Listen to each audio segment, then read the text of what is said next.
ಮಾಜಿ ಪ್ರಧಾನಿ ಎಚ್.ಡಿ. ದೇವೇಗೌಡರ ಧರ್ಮಪತ್ನಿ ಚೆನ್ನಮ್ಮ ನಿಧನ. ಬೆಂಗಳೂರು, ಜುಲೈ 18. ಮಾಜಿ ಪ್ರಧಾನಿ ಹಾಗೂ ಜೆಡಿಎಸ್ ವರಿಷ್ಠ ಎಚ್.ಡಿ. ದೇವೇಗೌಡರ ಧರ್ಮಪತ್ನಿ ಶ್ರೀಮತಿ ಚೆನ್ನಮ್ಮ 85 ಅವರು ಇಂದು ಬೆಂಗಳೂರಿನ ಖಾಸಗಿ ಆಸ್ಪತ್ರೆಯಲ್ಲಿ ಹೃದಯಾಘಾತದಿಂದ ವಿಧಿವಶರಾದರು. ಉಸಿರಾಟದ ಸಮಸ್ಯೆಯಿಂದ ಕಳೆದ ಕೆಲವು ದಿನಗಳಿಂದ ಚಿಕಿತ್ಸೆ ಪಡೆಯುತ್ತಿದ್ದ ಅವರು ಚೇತರಿಸಿಕೊಳ್ಳುತ್ತಿರುವ ಸಂದರ್ಭದಲ್ಲೇ ತೀವ್ರ ಹೃದಯಾಘಾತಕ್ಕೊಳಗಾಗಿ ಕೊನೆಯುಸಿರೆಳೆದರು. ಚೆನ್ನಮ್ಮ ಅವರ ನಿಧನದ ಸುದ್ದಿ ತಿಳಿಯುತ್ತಿದ್ದಂತೆ ದೇವೇಗೌಡ ಕುಟುಂಬದ ಸದಸ್ಯರು, ರಾಜಕೀಯ ನಾಯಕರು, ವಿವಿಧ ಪಕ್ಷಗಳ ಮುಖಂಡರು, ಕಾರ್ಯಕರ್ತರು ಹಾಗೂ ಅಪಾರ ಅಭಿಮಾನಿಗಳು ತೀವ್ರ ಸಂತಾಪ ವ್ಯಕ್ತಪಡಿಸಿದ್ದಾರೆ. ಅಂತಿಮ ದರ್ಶನ ಹಾಗೂ ಅಂತ್ಯಕ್ರಿಯೆಯ ವಿವರಗಳನ್ನು ಕುಟುಂಬದವರು ಶೀಘ್ರದಲ್ಲೇ ಪ್ರಕಟಿಸಲಿದ್ದಾರೆ.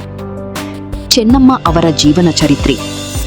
ಶ್ರೀಮತಿ ಚೆನ್ನಮ್ಮ ಅವರು 1954ರಲ್ಲಿ ಎಚ್.ಡಿ. ದೇವೇಗೌಡರನ್ನು ವಿವಾಹವಾಗಿದ್ದರು. ಸುಮಾರು 6 ದಶಕಗಳ ಕಾಲ ದೇವೇಗೌಡರ ರಾಜಕೀಯ ಜೀವನದ ಏಳಿಬೀಳುಗಳಲ್ಲಿ ಮೌನವಾಗಿ ಬೆನ್ನೆಲುಬಾಗಿ ನಿಂತಿದ್ದರು. ಸಾರ್ವಜನಿಕ ಜೀವನದಿಂದ ದೂರವಿದ್ದರೂ ಕುಟುಂಬದ ಜವಾಬ್ದಾರಿಗಳನ್ನು ಸಮರ್ಥವಾಗಿ ನಿರ್ವಹಿಸಿ ದೇವೇಗೌಡ ಕುಟುಂಬದ ಪ್ರಮುಖ ಆಧಾರ ಸ್ತಂಭರಾಗಿದ್ದರು.